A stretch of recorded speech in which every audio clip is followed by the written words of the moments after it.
Le projet de restauration est parti, comme tous les projets de réflexion dans la commune, de la volonté du maire de la commune, M. Vincenti, de remettre en état différents édifices dans Santa Reparat.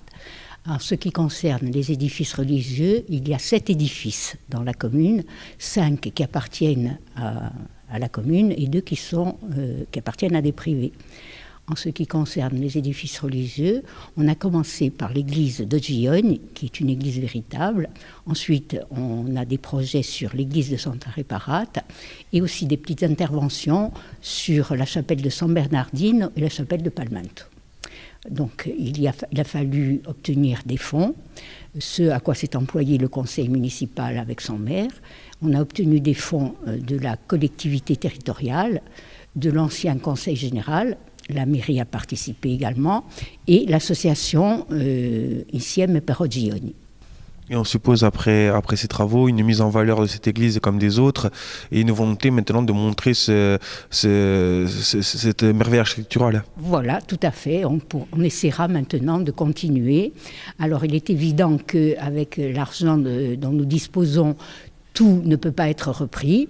C'est pourquoi nous avons fait appel aussi à la générosité des gens du village, et nous avons fait une souscription auprès du patrimoine. Cette souscription, elle ne marche pas très bien, et je profite donc de la présente pour demander aux gens s'ils sont intéressés, s'ils veulent bien prendre contact avec la mairie de Santa Reparat pour qu'on leur dise ce qu'il faut faire, parce qu'on voudrait reprendre le maître-autel, qui n'était pas prévu dans les travaux initiés, refaire 3 grandes peintures que vous avez vues, qui ont été enlevées, et la statue de Saint-Roch, c'est le saint patron de l'église, qui est en mauvais état, et on voudrait la reprendre. C'était normal pour vous justement de participer à cette rénovation et de participer financièrement à cette rénovation? Oui, tout à fait, puisque notre association est née en 2000. Elle a pour but de préserver, d'améliorer et de faire connaître Gione et d'apporter un plus au patrimoine et à l'environnement. Est-ce que vous vous imaginiez ce que vous alliez découvrir justement en entamant cette rénovation? Absolument pas. Il y avait eu des grattages qui avaient été faits et des ponctions.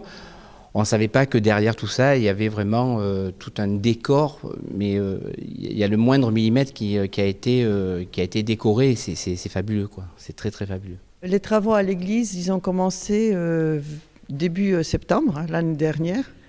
Et normalement, je pense que peut-être ils finiront autour fin juin cette année. C'était une église, en voyant son architecture, on savait que c'était une église baroque, 18e, et qui était quand même assez dégradée et forcément repeint plusieurs fois. Donc on a fait des dégagements, ça veut dire au scalpel, on a enlevé des couches successives, des repeints, des enduits, et on a trouvé beaucoup de décors en stuc polychrome, qui est des qualités assez exceptionnelles, et surtout on a trouvé les dates et l'auteur de ces décors. Qu'est-ce qu'il reste à faire sur ces travaux-là précisément? Écoutez, déjà, il y a toujours beaucoup de travaux encore à continuer. On va, j'espère, finir rapidement la voûte, parce que là, tous les trous, tout est bouché.